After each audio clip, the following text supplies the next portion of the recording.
many of you guys have seen that movie before? Field of Dreams. It's one of my favorite movies.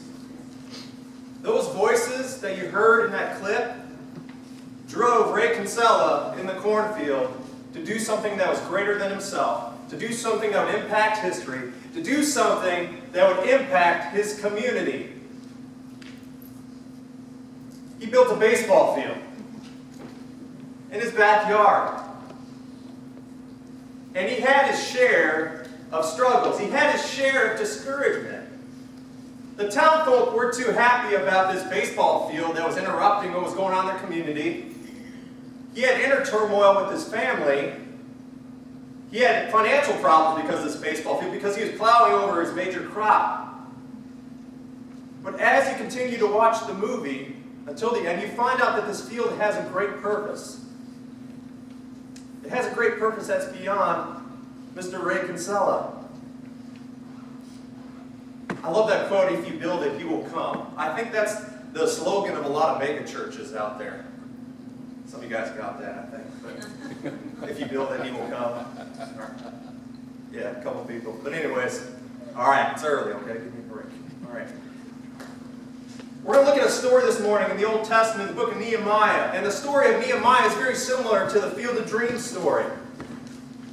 I'm going to give you guys a brief history of what's going on up until the time of Nehemiah and his building project. This is Christian Jorgensen's Cliff Notes of Israelite history. After the reign of King Solomon, God's people divided into two kingdoms. There was a kingdom in the north called Israel, and there was a kingdom in the south called Judah. And these two kingdoms got very rebellious. And God kept on sending prophets to tell the Israelites to get their act together. Otherwise, they were going to be in captivity. And the Israelites never got their act together, so they ended up in captivity. The Assyrians took over Israel. And then the Babylonians took over Judah.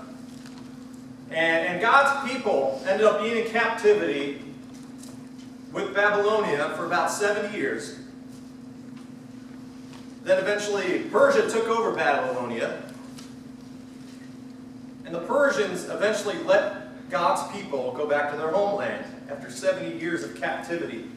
And at the time of Nehemiah, we're looking at probably about 30 years after God's people were allowed to go back to their homeland after exile. So we're looking at about 30 years after the Persians allowed God's people to go back to their homeland. So that's where we are. But Nehemiah never decided to go back to his homeland at this time. Nehemiah decided to stay in Persia. There were some people that decided to stay in Persia that were part of God's family. And Nehemiah was one of those people. He was a trusted official of the king.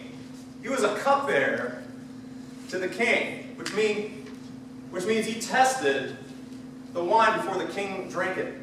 He tested the wine before the king drank it. Make sure the king didn't get poisoned, because there were a lot of people at that time that were trying to poison the king, probably. So the cupbearer would test the wine before the king would drink the wine. There's always this joke with me and the elders. We're like, we got to be the first ones to go on the potluck line, or we got to be the first ones to go in the breakfast line. We have breakfast because we're the shepherds of the flock. We got to test everything out to make sure it's okay, to make sure that it's safe. So we're like cupbearers in a roundabout way. But Nehemiah received word from his brother Hananiah that the people in Judah were not doing well. Nehemiah had found out that the walls were ruined and the gates were ruined, and that tore Nehemiah apart. And Nehemiah felt led to go rebuild the walls and the gates of Jerusalem. Now, we could go a lot of different directions with this story today. We could talk about how church leaders need to be like Nehemiah. We could talk about how we can rebuild our lives from this story. We can talk about how we need to build our lives in Christ from this story. But I'm going to talk about us as God's people, as the church, this morning. and how we need to act like Nehemiah. That's where we're going to go this morning. And as God's people, we're going to be led to build some great things for the kingdom. Whether it's starting a great ministry, or whether it's a great building project, or whether it's getting a new staff member, or whether it's adding another surface that connects to this building, or whether it's adding another service. God's people as a church are going to want to do big things. And that's great. Because if you're dreaming, if you have vision as God's people, you're going to want to do things that are greater than yourself because you believe in a God that's greater than yourself. Because you believe that there's a God that wants to show His power in amazing ways. And there's nothing wrong with that. But as we continue to dream as God's people as a church, as we continue to have big ideas as God's people in the church, we have to approach our ideas like Nehemiah approached his building project. This is the first step that Nehemiah did in his building project that we can learn from as God's people if we're going to cast new ideas.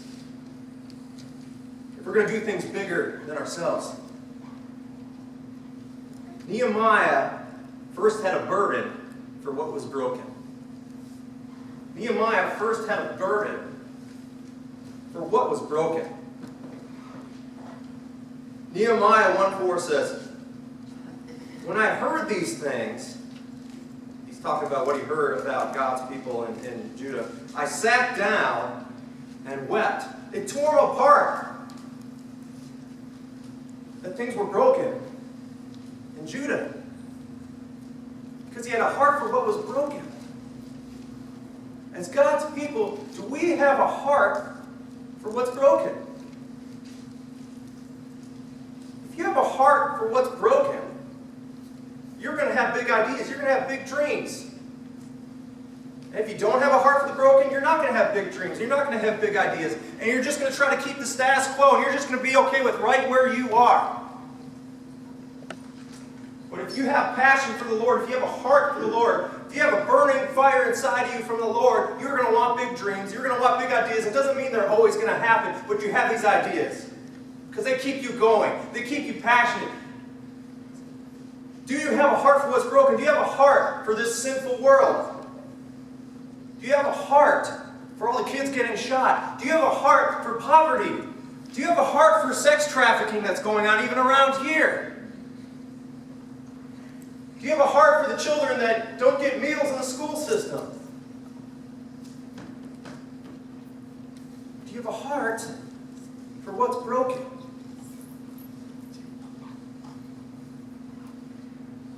Remember this if you don't remember anything from this point.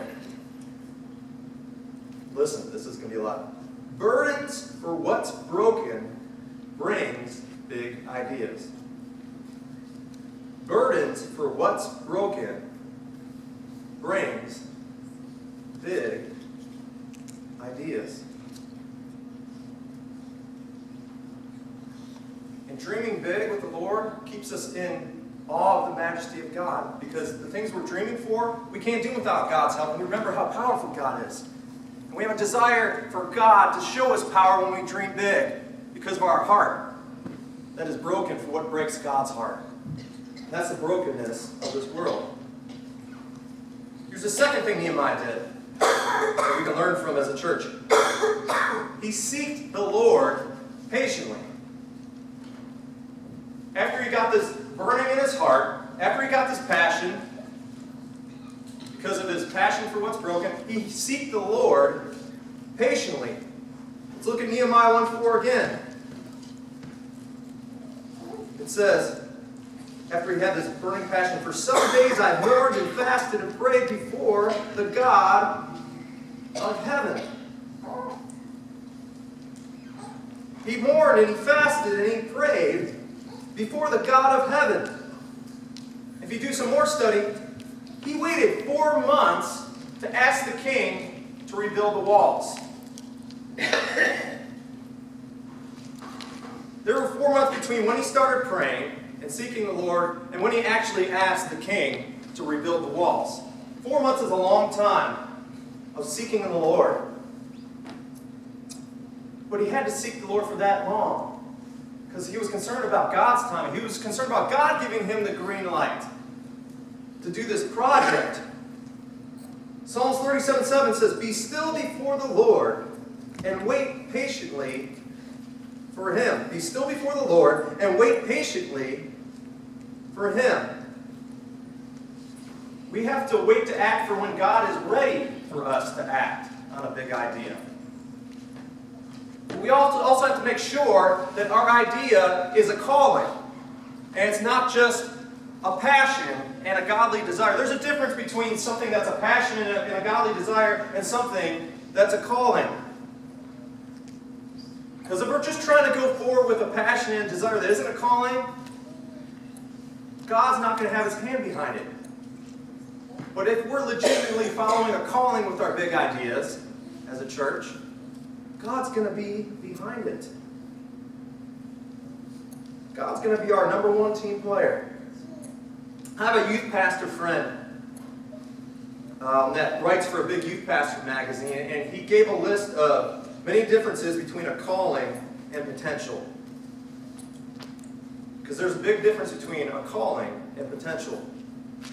Because potential deals with a godly desire and passions, but a calling is totally different than that. Potential is something you pursue. Calling is something that pursues you. Potential leads to a career. Calling leads to a ministry. Potential is something you can do. Calling is something you must do. Potential will lead you down a path. Calling will take you on an adventure. Potential is about talent. Calling is about gifts. Potential allows you to do good things. Calling allows you to do great things. Potential frames a picture of your life. Calling is a vision for a better future. Potential is something you work on. Calling is something that works in you. Potential is based on facts. Calling is based on faith. That's why you have to seek the Lord patiently, like Nehemiah did. You've got to make sure that your big idea is a calling, not just potential that is fueled by passion and godly desires. And that takes a lot of discernment from seeking the Lord. You also grow in your humility when you have to seek the Lord patiently with your ideas. Because you're reminded more and more how bad you need God with this project. How bad you need to rely on God's strength with this project. Psalms 127:1 says, "Unless the Lord builds a house, the builders labor in vain." It's really God doing the project with your assistance, not you doing the project with God's assistance. Let me say that again. It's God doing the project with your assistance.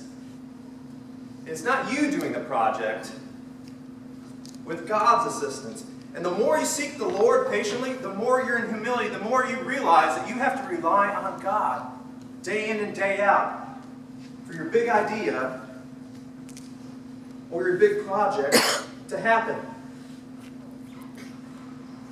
You also need strategy to play out an idea or a project at your church as God's people. That's what Nehemiah did as well, as he was waiting patiently on the Lord for 4 months before he went to the king. He asked for strategy. He needed a plan. We need to ask for strategy. We have to wait for God to give us a strategy before we can act on our dreams and our visions as a church. Which brings us to our next point. Nehemiah had a plan. He had a strategy for his building project. When he went to the king, he was ready to go. He was prepared. Nehemiah 2:6 says, he had a timeline of how long his journey would be. In 2:7, he made sure that he had security lined up by the king's people for a safe arrival. And in verse 2:8, he knew the name of the keeper of the king's forest, so he could even have timber for his project. In Nehemiah 2:13-15, Nehemiah surveys the scene of the broken walls, so he has a visual to see what actually needs to be done. As we can see, Nehemiah was ready to go. Nehemiah did his homework. He did his research because he was seeking the Lord, and the Lord gave him a vision, and the Lord gave him a strategy behind that vision.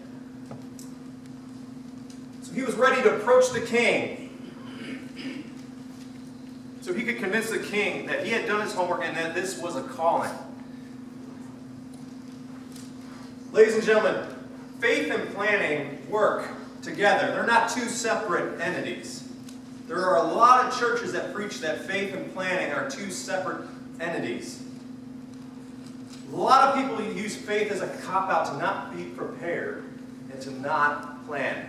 People will also use the Holy Spirit card a lot to not be prepared and to not plan. Many times I've heard, we don't need to plan for this. We're just going to let the Holy Spirit lead. Well, you can plan and let the Holy Spirit lead. That's a thought. We're just going to rely on faith. We don't need to plan. You can have faith and plan. Faith is doing everything in your power with what God has given you and letting God do the rest.